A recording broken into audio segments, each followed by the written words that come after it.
कारस्तानिया ने इमाम मैदान से लिया और इमाम ने इस बारे जो कर दिता ना वो इन्ना बरहक और सच्चा। जज साहब आंदे साहब ने मुकदमे आते पार्टियां की मैं ठीक किया, मगर ये कतले ना हक इन्ना है कि तुहाडे सामने सुन्नी भी मनूंगा। तो उधरों यजीद ने जान छुड़ानी शुरू करती, इब्ने ज़ियाद ते खुदा लानत करे उन्हें कतल क्यों किया मैंने बदनाम।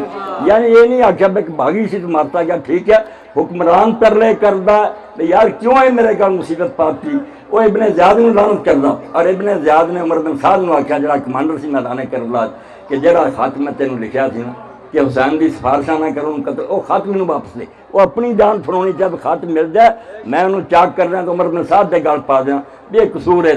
तो उमर बिन साद ने आख्या वो खत जरा ना परदे च बैठिया अरब औरतों ने भी सुन लिया, उन्होंने पता लग गया तू की हुक्म लिखा सी, मैं तेरे तरले किए सी अगर नहीं पसंद कर रहे उन्हें वापस ही जान दे, तू जिद की कि नहीं कतल करके सिर भेज, हूँ कि बदनामी तो बचना। वो खत लोगों ने सुन लिया, हूँ कोई फायदा नहीं।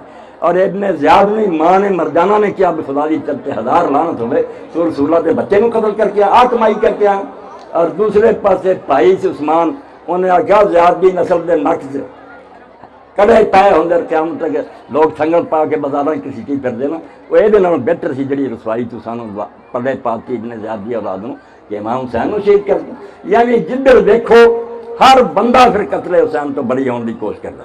जे सही कतल किया होंदा तो डंके की चोट आते असीं इकरार करते ठीक है ने शरारत की सी फितना असीं खत्म किया। नहीं, तारीख पढ़ो यजीद तो लैके हर बंदे ने फिर जान छुड़ाने की कोशिश की तो मेरा कसूर नहीं फलाने का कसूर। इत्थों इमाम का बरी होना मुकदस होना पाक होना सामने आ गया। तो जरा भी खामी होंगी तो लोग निशानदेही करते, सब ने मन्या।